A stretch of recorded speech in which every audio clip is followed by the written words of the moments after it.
2018 से पहले Indian citizen बनने से पहले ही फहाद और फहाद के परिवार को यहाँ गलत तरीके से वोटर आईडी मिल चुका है। ये लोग यहाँ पर नेशनल सिटीजन होने से पहले ही उनको गलत तरीके से वोटर आईडी दे रहे हैं और वोट जिहाद कर रहे हैं। उस परिवार में अभी कई लोगों को सिटीजनशिप नहीं मिला है, प्रोसेस में है, लेकिन उन सबके पास वोटर आईडी है। आज हम सबके सामने एक ऐसा मुद्दा बाहर आया है जो मुद्दा लोगों को नींद से उड़ा के रखेगी।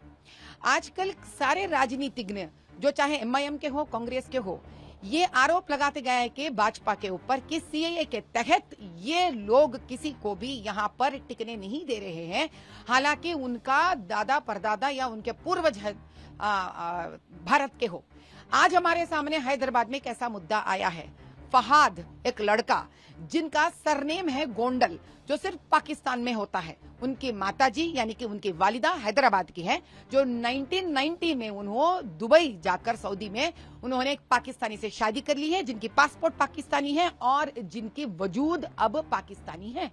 लेकिन 1998 में जैसे उनके शौहर का देहांत हो गया है, उन 3 लड़कों और एक लड़की 4 बच्चों को लेकर हैदराबाद निकल पड़ी है। यह 1998 में।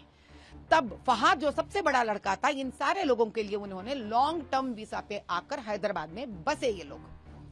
तब से लेकर उन्होंने 2018 में यानी 2018 में उन्होंने सीआईए के तहत उन्होंने परमानेंट इंडियन सिटीजनशिप के लिए अप्लाई किया है और केंद्र सरकार ने उनके सारे डॉक्यूमेंट्स जांच पड़ताल कर सुनिए सही तरह से, जांच पड़ताल कर एक पाकिस्तानी मुस्लिम परिवार को, केवल उनकी माताजी शादी के पहले भारत की थी, केंद्र सरकार ने उनको भारतीय नागरिकता दे दी है।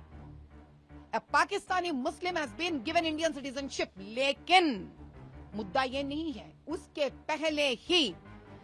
पहले ही अंडर नेशनल फूड एक्ट के तहत जो गलत है और इंडियन कॉन्स्टिट्यूशन के तहत जो गलत है, उन परिवार को वोटर आईडी मिल चुका है।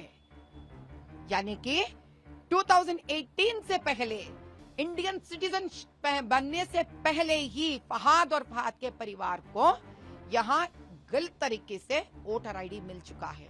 अब आप बताइए, तेलंगाना का सरकार क्या कितना बड़ा हाथ है और एमआईएम का कितना बड़ा हाथ है कि ये लोग यहाँ पर नेशनल सिटीजन होने से पहले ही उनको गलत तरीके से वोटर आईडी दे रहे हैं और वोट जिहाद कर रहे हैं।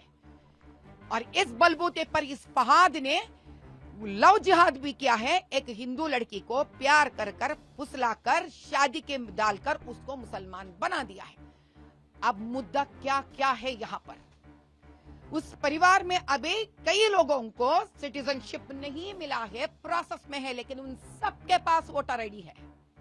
ये है सच्चाई। सीआईए के तहत केंद्र सरकार सच्ची तरह से उनको यहाँ का नेशनल सिटीजनशिप देने के लिए कोशिश कर रही है, लेकिन अपोजिशन पार्टीज जहां जहां उनकी सरकारें चल रही हैं, गलत तरीके से वोट जिहाद को बढ़ाने के लिए वोटर आईडी पास कर रहे हैं उनके। ये है आज सबसे बड़ा मसला और मुद्दा। ये है सच्चाई, इतनी बड़ी सच्चाई जिसके वजह से आज हमको लड़ना पड़ेगा। ऐसे कितने पाकिस्तानी हैं यहाँ पर, ऐसे कितने रोहिंग्या हैं यहाँ पर, ऐसे कितने बाहर के देश वाले हैं जो हमारा वोट हक खींच कर बैठे हुए हैं वोट जिहाद करने के लिए। अब मैं सवाल करती हूँ राहुल गांधी से, राहुल गांधी, इसका जवाब कहाँ है तुम्हारे पास? जवाब दो मेरे को, क्योंकि अब कांग्रेस का ही सरकार चल रहा है यहाँ पर और उसके ऊपर एफआईआर तक दर्ज नहीं कर रहे हैं फहाद के ऊपर।